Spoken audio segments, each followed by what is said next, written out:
etc., la matière organique. Je passe les détails. Voilà, donc, mais finalement, donc, ces crises, qui touchent-elles, quels acteurs touchent-elles et de quelle manière sont-elles vécues? C'est un peu voilà, ce qui est dans le prolongement de ma recherche. Et puis donc, je me suis rendu compte que sur ces territoires, l'agriculture biologique était au centre de controverses. Donc la controverse, pour la définir très rapidement, c'est des débats techniques et des conflits de représentation, par exemple sur l'identité d'un paysan ou d'un agriculteur, dans les sciences et les mondes sociaux. Donc l'agriculture biologique véhicule en fait beaucoup de débats, beaucoup de conflits, beaucoup de tensions. Et donc c'est autour de ça que j'ai mené ma recherche. Toujours sur le temps long, en partant donc de la mémoire locale, de la mémoire familiale, etc. jusqu'à aujourd'hui. Donc le cas de Saint-Puisaye, on ne voit pas très bien, mais voici le territoire de mon cas Proyodin, donc en Puisaye dans l'Yonne. Donc comme je vous disais tout à l'heure, ça c'est la partie open field qu'on appelle la forterre, ça se voit, il y a des champs qui sont assez grands, on ne voit pas très bien sur l'image, mais tout le réseau de haies a sauté. Et au-dessus, vous avez la partie bocage de Proyodin. Donc, et ce qui est assez drôle, c'est que j'ai mis le petit logo, le label européen bio ici, et le label Déméter pour la biodynamie, parce que si vous voulez, il y a une division assez nette sur ce territoire entre les agricultures conventionnelles qui se situent sur le côté open field, on va dire, le côté forterre, et l'agriculture biologique qui est située ici. Donc c'est assez criant. Alors sur les autres territoires, c'est à peu près la même chose. Hein. C'est tout de suite voyant quand on regarde une carte géographique. Et donc c'est assez intéressant puisque du coup, je parlais d'opposition tout à l'heure et je parlais aussi de la diversité des agricultures biologiques qu'on retrouve donc sur les terrains. Donc sur mon terrain, c'est Déméter et donc l'agriculture bio, le logo AB. Qui est le plus reconnu chez nos acteurs. Parfois aussi, il y en a qui, dans les agricultures biologiques, il y en a qui refusent en fait la certification parce qu'ils trouvent que l'agriculture biologique est en train de devenir quelque chose qu'ils refusent. Donc on parle de conventionnalisation, on pense que l'agriculture biologique est en train de se conventionnaliser, c'est-à-dire de devenir finalement une agriculture conventionnelle, industrielle, on va revenir là-dessus tout à l'heure.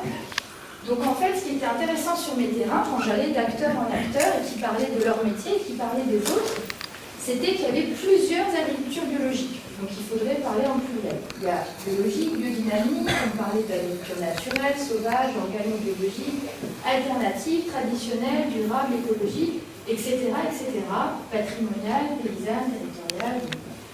Et alors, je me suis penchée sur les agricultures conventionnelles et c'était exactement la même chose en fait.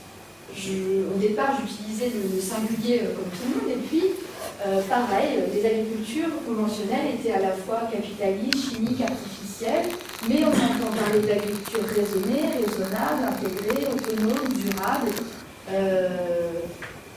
moderne, etc., etc.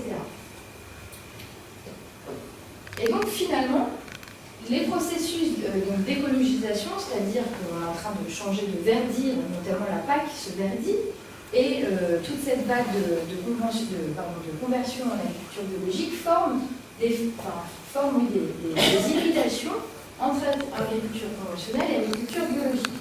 Donc aujourd'hui, quand on pose la question à un agriculteur ou à un paysan, pour lui demander est-ce que vous pensez que votre système est moderne, est-ce que vous pensez que vous êtes moderne, est-ce que vous pensez que vous êtes durable, ces questions-là se sont posées à mes acteurs parce que tout a l'air confus aujourd'hui et tout a l'air un petit peu mélangé. Donc finalement, qui est moderne, qui est durable, qui est un vrai bio, qui est un faux bio, parce que sur mes terrains, on entendait parler de vrai bio et de faux bio. Et puis il y avait une nouvelle donnée qui était extrêmement intéressante, c'est pour ça que je parle d'hybridation entre agriculture conventionnelle et biologique, c'est que certains agriculteurs conventionnels étaient considérés comme ayant des pratiques biologiques, et inversement des agriculteurs biologiques qui avaient des pratiques de l'agriculture conventionnelle. Donc en fait, tout était extrêmement mélangé, confus, hybride, et je me suis rendu compte que sur ce terrain-là, mais pas que sur ce terrain-là, on était dans un contexte donc, de crise professionnelle, de crise identitaire professionnelle, ancrée dans l'accélération sociale. Je vais revenir sur ce terme juste dans la diapositive d'après, où les identités en fait étaient extrêmement fluctuantes, extrêmement mouvantes, et c'est ce qu'on appelle des identités situatives. C'est-à-dire qu'aujourd'hui, on a l'impression que les termes durables, modernes, traditionnels, bio, pas bio, vert, écologique, etc., se confondent dans les systèmes de production et que tout le monde se bat et que ça crée en fait des frontières identitaires malgré les hybridations les uns avec les autres. Je ne sais pas si c'est très clair ce que je dis, mais en tout cas, sur ce terrain-là, particulièrement, ça a créé, c'est un moteur de tension identitaire sur le terrain poyaudin, donc entre les systèmes de production. Alors, je vais parler d'accélération sociale. Je vais y revenir après. Alors, pourquoi en fait je parle d'identité fluctuante et situative et d'hybridité entre les différents systèmes de production? Je me suis intéressée particulièrement à ce que disaient les paysans et les agriculteurs les uns sur les autres. Donc je me suis focalisée sur l'impact verbal. Donc, qu'est-ce que disent les agriculteurs conventionnels sur les agriculteurs biologiques? Alors, évidemment, on garde l'anonymat quand on va faire des restitutions de résultats, sinon on a des problèmes avec l'audience. Mais voici quelques verbatims, en fait, quelques morceaux d'entretien, retranscrits mot pour mot, sur le point de vue des agriculteurs conventionnels sur les agriculteurs biologiques. Alors, je vais les lire. Donc, ça concerne l'acteur 2, qui se situe au Buseau, qui est un agriculteur laitier en conventionnel, et qui me dit, alors c'est les agriculteurs ou les paysans biologiques sont trop sectaires, ils ont une logique du contre-tout, mais d'abord contre leurs parents. C'est qu'une question d'idéologie, une question politique. Les pires, c'est même pas les pionniers, c'est les fils des pionniers. Ensuite, on a un autre acteur qui nous dit, les bios, ils veulent retourner à la bougie. Si tu les écoutes, il ne faudrait plus rien mettre ni faire. Ils veulent un retour en arrière. Alors, ensuite, voilà, c'est l'acteur 10 me dit, le bio, c'est qu'un effet de mode, ça passera aussi vite que c'est vous. Et le dernier, je ne vois pas très bien sur le truc, de mémoire, ce paysan de Bany me dit, ils ont beau y croire, donc toujours les paysans bio, quand tu vois les coquelicots dans les champs de blé qui sont, je ne sais plus comment c'était, il me dit ça, ah oui, qui poussent, quand tu vois les coquelicots dans les champs de blé qui poussent, ça me fait froid dans le dos. Donc voilà, par exemple, des morceaux d'entretien sur les représentations de l'agriculture biologique d'un point de vue conventionnel. Alors, hop. Mais il y a autre chose aussi, c'est que chez les agriculteurs ou paysans biologiques, entre les uns et les autres, il y a aussi des fortes tensions identitaires. Aujourd'hui, comme je le disais, il y a plusieurs agricultures biologiques. Et donc, alors c'est dommage parce que je ne vois plus très bien le bulle. Je vais reprendre, j'ai une photographie ici. Hop. Ça a coupé partout, alors je vais le faire de mémoire. Ça sera... Donc par exemple, je suis allée, donc ça c'est l'acteur 13, alors attendez, de mémoire, ouais. Donc ça c'est les producteurs de fromage bio. Et si vous voulez, en fait, dans cette commune, il y a un agriculteur biologique qui pose beaucoup de problèmes parce qu'il est traité d'opportuniste économique. En fait, il s'est converti avec les aides, les primes, et dans les années 2010. Et donc, tout le monde le prend pour un faux bio. Alors, c'est l'étiquette du faux bio. Et donc, on me dit, par exemple, l'agriculture 13, garde l'anonymat, n'est pas un vrai bio. Il n'y a jamais cru. Il a fait ça pour les primes. Tu vois, les mecs comme ça donne une mauvaise image du bio. Le bio, pour nous, c'est beaucoup plus que ça. Donc là, je vous ai coupé les entretiens, parce que c'est des entretiens de 3-4 heures parfois, puis j'y reviens 5-6 fois. Voilà un point de vue. Ensuite, ce qui est assez intéressant, c'est qu'il y a un jeune agriculteur qui a une trentaine d'années, qui est donc en biodynamique, et son père donc, est le maire de la commune, et il est donc en bio depuis, son père est en bio depuis les années 80, et son fils me dit, donc c'est s'appelle Benoît, le bio de mon père, c'est pas du tout le même avec lequel je travaille. Mon père a tout fait pour faire sortir de la marginalité l'agriculture biologique dans les années 70, mais finalement, il s'est embarqué dans une logique industrielle, c'est celle que je refuse, et donc moi, je ne considère absolument pas que je suis un bio comme lui. Donc, à travers une génération, déjà, on voit que ça a créé une distanciation, une différenciation sociale, en fait, à l'intérieur donc de l'agriculture biologique. Donc voilà pour les exemples. Là, j'en ai beaucoup d'autres, mais il faut que je choisisse. Ensuite, hop, alors, petite erreur. Alors, c'est pareil. Donc ensuite, je me suis intéressée aux agriculteurs conventionnels ou aux agriculteurs biologiques qui parlent des agricultures conventionnelles qui auraient une réputation de biologique. En fait, ce sont des gens qui ne se sont jamais convertis, mais qui auraient des pratiques écologiques qui emprunteraient d'un système biologique. Donc, voilà, par exemple, cet acteur-là, par exemple, fait de l'homéopathie avec ses vaches et fait de la rotation depuis une bonne quinzaine d'années. Et il me dit, je suis beaucoup plus bio que le faux bio, l'acteur 13, le faux bio de réputation. Il est en bio, mais il est dans une logique du toujours plus, du productivisme. Moi, je suis en conventionnel, mais je n'ai jamais été dans cette logique du plus, du productivisme. Par exemple, c'est un agriculteur conventionnel qui n'a jamais agrandi son troupeau à outrance. Il est toujours resté depuis son installation en 1985 avec un troupeau d'environ 35 à 40 vaches.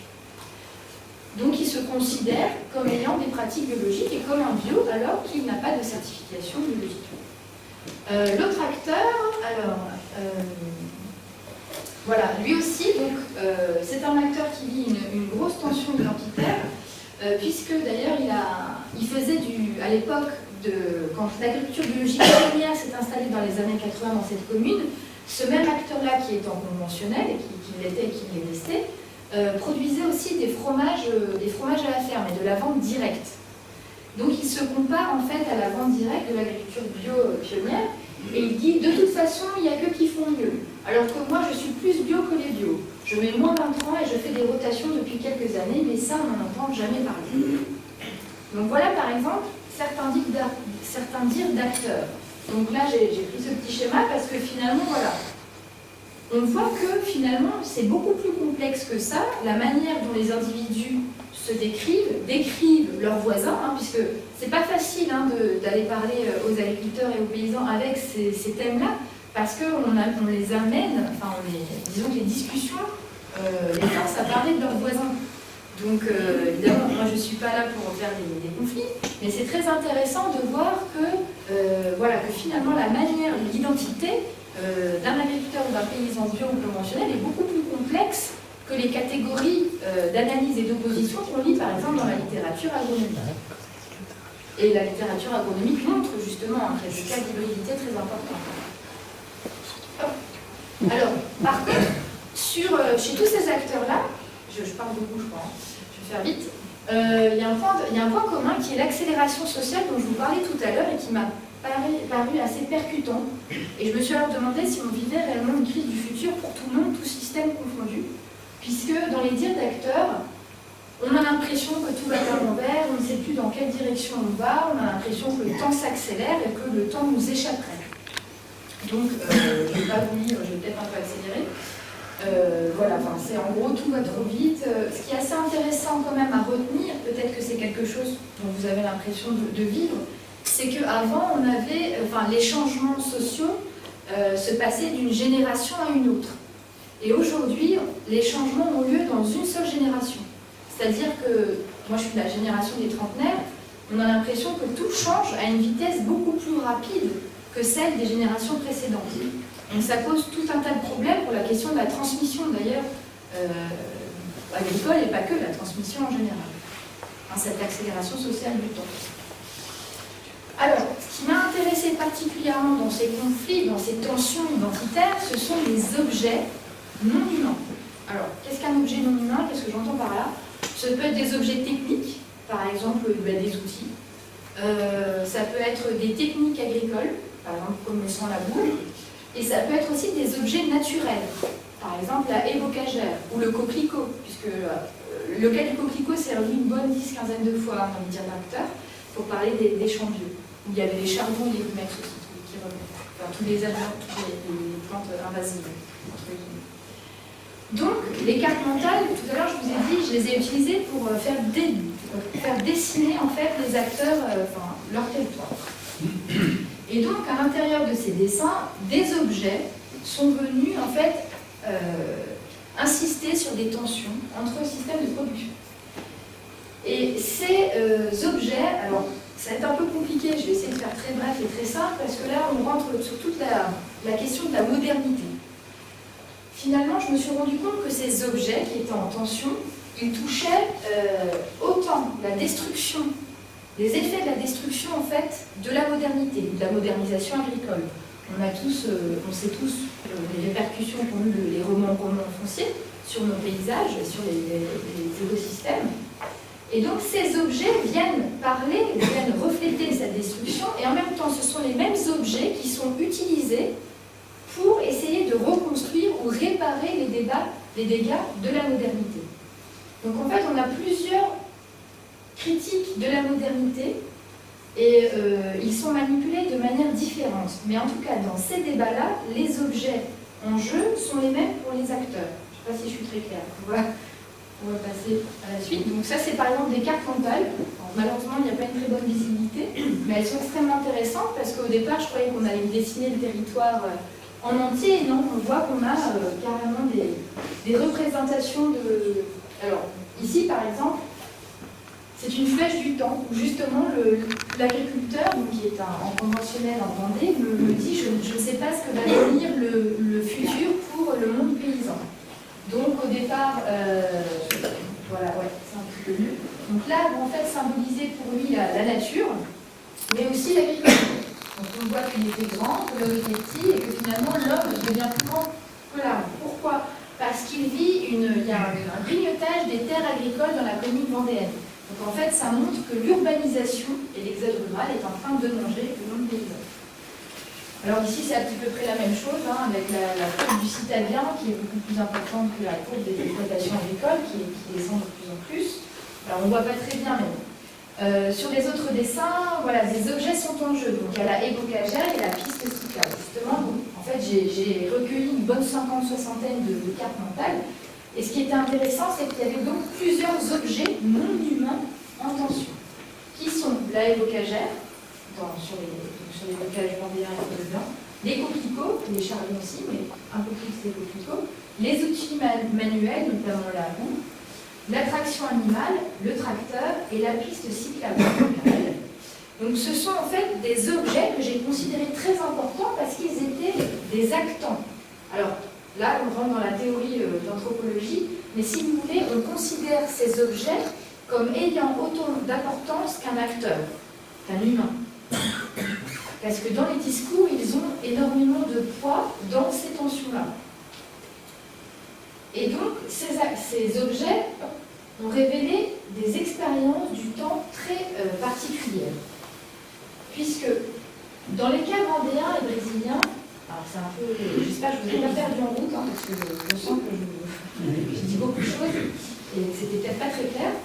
Mais en tout cas, ce qui m'a intéressé particulièrement, c'est que ces objets et ces identités en tension que j'ai essayé de vous livrer ont montré qu'il y avait un problème et que ce problème, c'était le rapport au temps.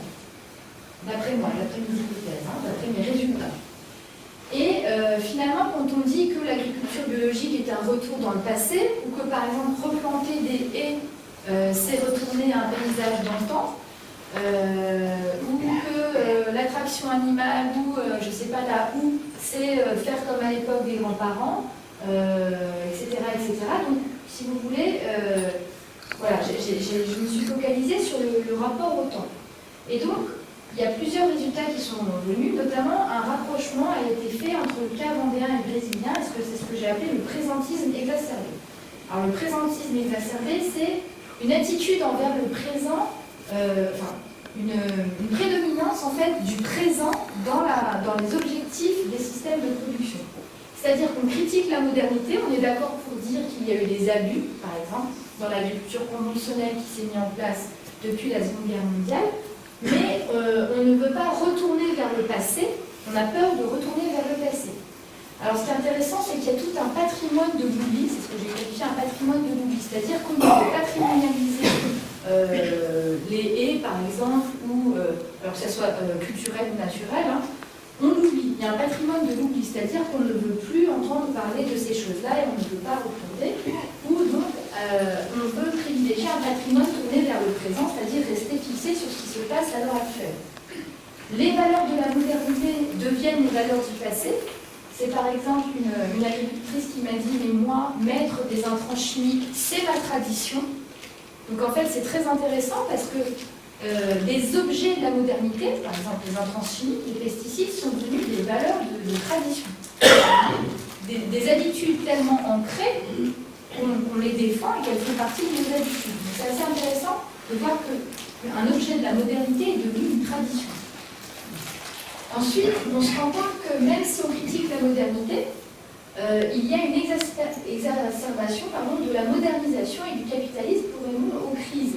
Par exemple, on défend en fait un verdissement des systèmes de production, mais on ne pense pas à refonder les systèmes de production en profondeur.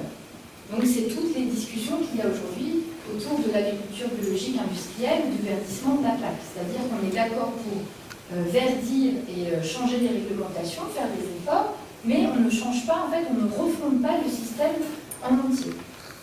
Donc ça, c'était pour le cas vendéen et brésilien. Si vous voulez, ce sont des expériences du temps que j'ai retrouvées sur ces deux terrains-là. Je ne vous ai pas détaillé les tout, mais c'est pas faire. Et donc, ce deuxième modèle, celui que j'ai relevé dans le caillonnet, donc sans puiser, c'est ce que j'ai appelé la nostalgie utopique.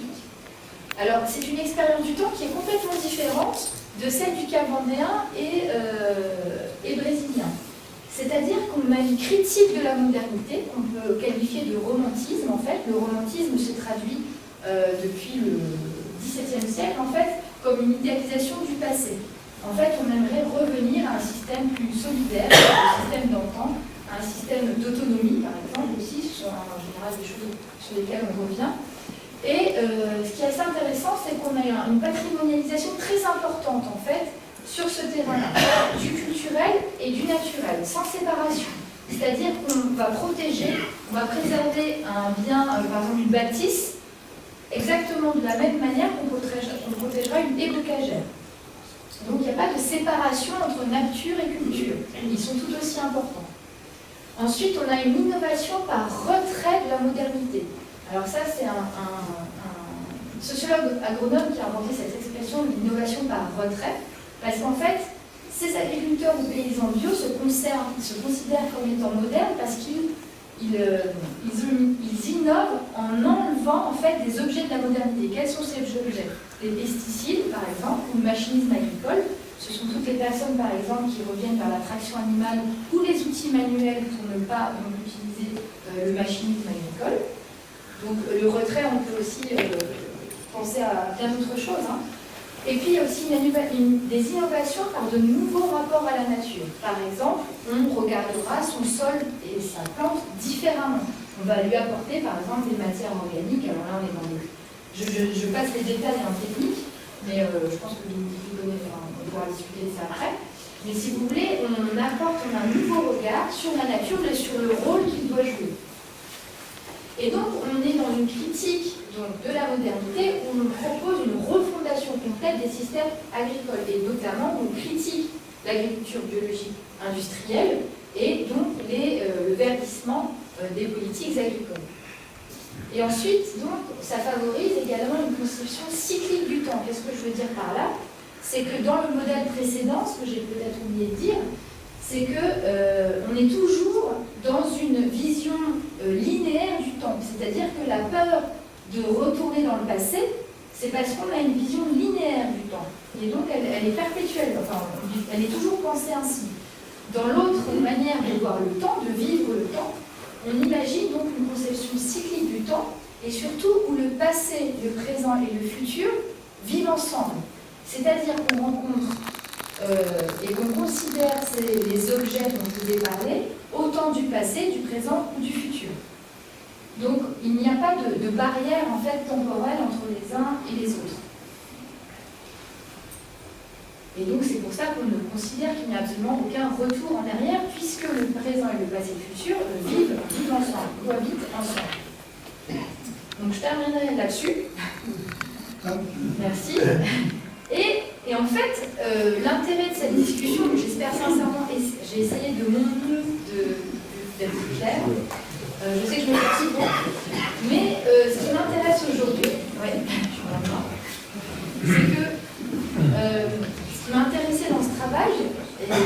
était assez nouveau en fait autour des questions de l'agriculture biologique, c'était de montrer que notre manière de vivre le temps, de considérer, de voir le présent, le passé et le futur, a une incidence sur la manière dont on va se projeter en fait dans les objectifs de son système de production, même de son système alimentaire quand on n'est pas producteur, et sur sa manière de consommer.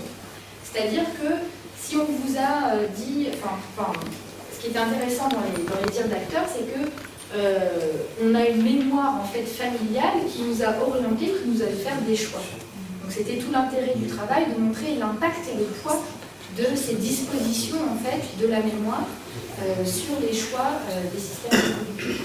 Et alors, moi qui suis du sol noir et qui va commencer donc une mission de 4 mois sur notamment les systèmes alternatifs qui sont en train d'émerger dans notre région, sur notre territoire du sol noir, eh bien, voilà, je me demande ce qui se passe et si j'ai réussi à être intelligible, j'aimerais maintenant qu'on entame une discussion. En fait, vous pouvez me poser des questions et puis on peut peut-être faire des parallèles en fait sur peut-être l'expérience. Alors la Lorraine a une histoire et une mémoire très particulière de la guerre, mais pas que, et puis d'une modernisation agricole aussi qui a été très spécifique.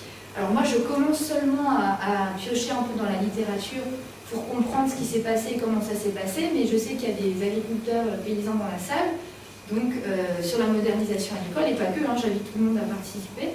Mais l'intérêt c'est de montrer, voilà, la diversité des systèmes de production aujourd'hui, il faut aussi la regarder dans sa trajectoire depuis sa modernisation, les modernisations agricoles, ses processus d'écologisation, et donc de montrer aujourd'hui quels sont, si effectivement il y a des conflits, des tensions, est-ce qu'il y a des nouveaux réseaux qui se créent, etc., etc.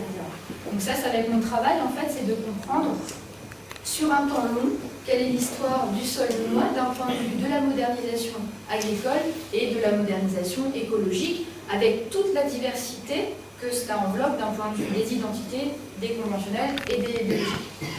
Voilà, je m'arrête là. Merci en tout cas.